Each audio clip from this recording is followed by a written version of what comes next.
Hi y'all, happy holidays! As we just came back from Cancun, Mexico, and my memory is still fresh. So in today's video, I'm going to focus my review and the overall experience in this resort in Cancun. And actually, last year I spent 1 week of holiday in the same resort in the Cancun, Mexico. So I posted a detailed review on the food, activities, services, and my experience over there. So I'm going to also include that link so that you can refer back to what I had in last year. So in today's video, instead of repeatedly, redundantly repeat what I had covered already, I'm going to only focus on my experience in terms of the difference between the last year and this year, and just to highlight a couple of pros and cons here. So firstly, I've seen the newly imposed tax on the tourists when you enter that Quintana Roo area of the Mexico. So that is covering the resort in the Cancun area. And so whenever you guys travel to the Cancun hotels and resorts, you're gonna be liable for that additional tax. So each person or each tourist is supposed to pay additional $20 when you enter that Quintana Roo area, and that is newly imposed since last year. So because I remember I paid this additional tax when I checking at the hotel, versus this year they also offered a more flexible payment online ahead of your trip, so you can, I guess, be more prepared to pay by credit card rather than be asked about the cash kind of payment, either in US dollar or in the Mexican pesos. So that is the difference number one. And second part is probably about the overall expense on this travel. So last year and this year, so both times we spent 1 week at the resort, and our overall expense is like $1,200 per person, and that charge is also applicable to the younger toddlers. So basically, that expense is covering all-inclusive resorts, including your meals, drinks, coffee, the hotel, additional tax of the resort, and also that cost also covers our transportation back and forth, like the private shuttle from the airport to the hotel and vice versa. So then I consider this $1,200 I guess a reasonable cost given the current inflation rate and the rising cost when you travel to the resorts. So, and that price is approximately the same for the last year's travel, also compared to this year's travel. So that price per person is about the same. There's no change whatsoever, which is I guess surprisingly good news for us, right? And number three difference is probably the number of travelers I see on the airplane, and also I observe on the resort. So last year, I remember we traveled towards the end of October. At that time, the airplane is pretty much 100% booked, so it's fully loaded. Versus this year, we travel in the I guess middle of the December, so it's almost the high time of the Christmas travel. But surprisingly, on the airplane, it's only 30 to 40% full. And at that time, we were even offered by the staff member to choose a bigger seats for more comfort level, and that is for free. So consider if you have fewer passengers on the airplane, obviously you're going to have more of the likelihood to be freely upgrade, versus last year when we travel it's fully booked, then you don't have any wiggle room. So I guess this third difference in terms of number of tourists is probably a plus for you if you consider traveling now. And the fourth changes that I observe is towards the weather impacted by probably the global warming, because supposedly right now it's the middle of the December. It should be the best season for the travelers of the winter in Mexico, but surprisingly, that whole week was windy and rainy, and the weather was horrible. And because it's so windy, when you are trying to relax on the beach, it just feels so cold by the wind chill. And I remember 5 years ago when I first traveled to Cancun, Mexico, the weather was so sunny and warm, and we were even able to swim in the ocean.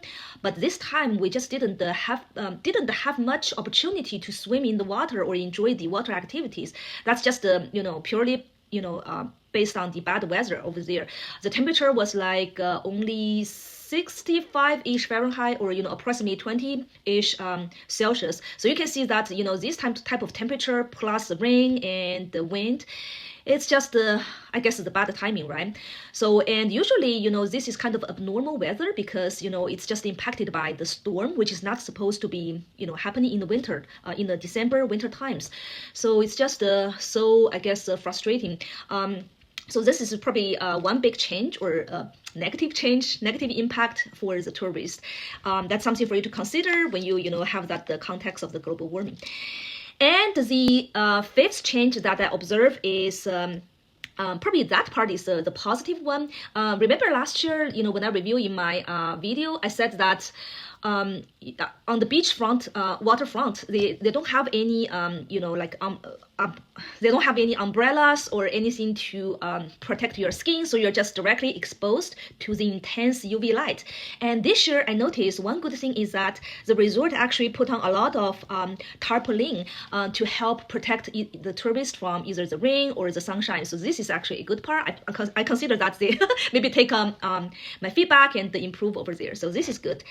And another thing that I experienced this year newly is that, the spa service, which they advocate for this particular resort, actually, I think, since this is my first time experiencing the spa, I would say overall the massage service is good. But somehow I don't like the spa because the way they did the spa is that they give you the 1 hour and split into 4 sections. So on the first, during the first 15 minutes, they will have you to go into the sauna room. And in there, after that, they just say, okay, you swim by your own for another 15 minutes into the cold water. And then after that, the next 15 minutes, they will ask you to jump into that sauna room again. And then the last 15 minutes is to have you swim outdoors. And like I mentioned, it's just the bad weather and it's gusty and it's just completely cool down my whole body.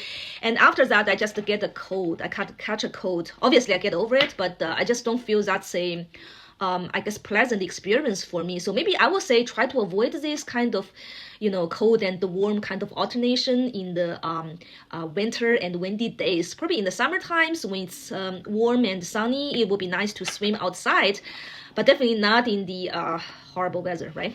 Several of the favorite food that we love from this Mexico trip.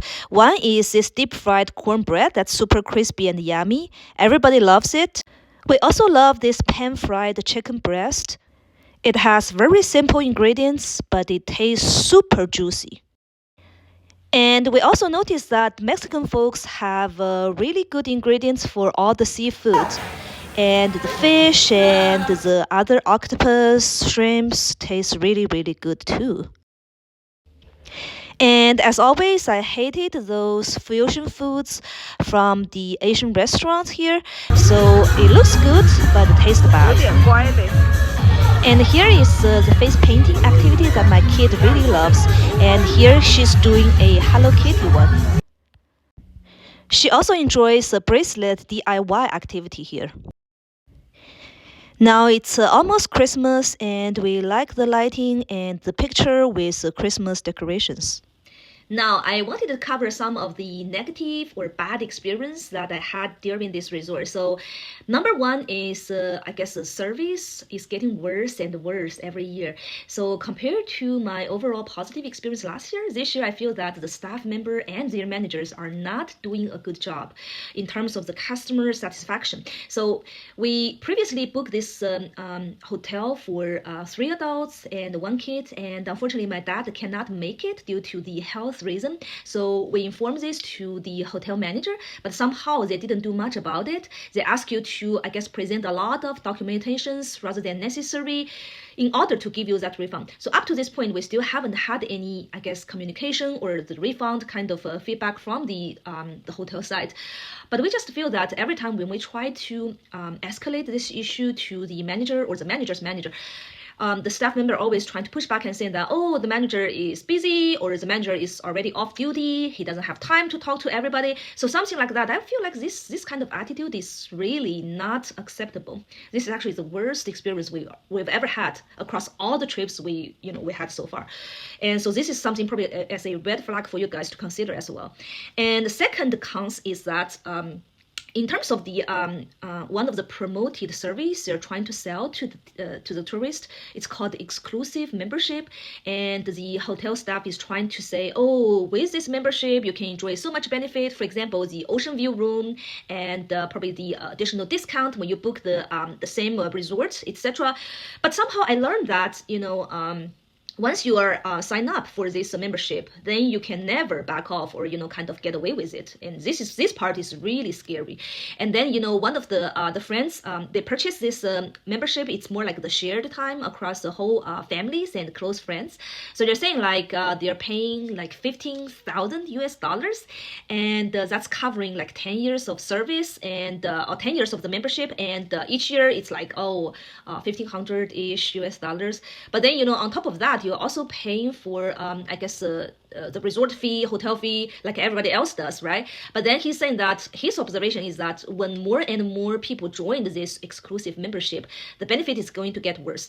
And every time we try to get a good view, they're saying, oh, it's booked by other members, it's first come first serve, like everything else. So I was like, then what is the worst of this membership, right? And then on top of this bad, I guess, review by other people, when I tried to sign up for this membership, I scheduled a tour with the staff.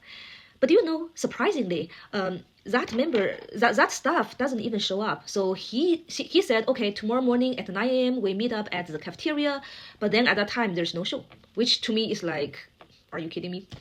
So I just see a lot of, I guess, red flag in this exclusive membership rather than really have any benefit. So I just feel that when you guys are, I guess, advocated about this exclusive membership, just think twice or thrice before you make that decision, because once you're in, then there's no way out. And my last complaint was towards the Cancun International Airport.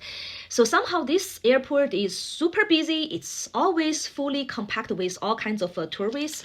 And there is no TSA pre-checking. So there's no expedited line for you to pass the security check, which is just a nightmare when you take more kids or family members with you. Another thing might be helpful for you to know is that in the Cancun International Airport, supposedly there are two or three priority pass lounge for you to go in and take a break and take some food. But somehow for this Cancun Airport, the wait line there is super long. Like when we check in at the front desk of the priority pass, they're saying that, oh, the wait time is an hour and 30 minutes. I was like, by that time our flight will be kind of long gone or something. So then I was like, should we just, even bother to check in at the priority pass, or we just kind of like take the seat in the normal waiting area? So it's just something very, I guess, frustrating to us. And at the time when we, tried to get into the lounge, we were asked to present certain credit card, and it's not just every type of credit card acceptable. It's just like be certain, like Capital One and American Express, certain types. So it's just so inconvenient. Once you forgot to bring your card, and then it's probably the end of the story.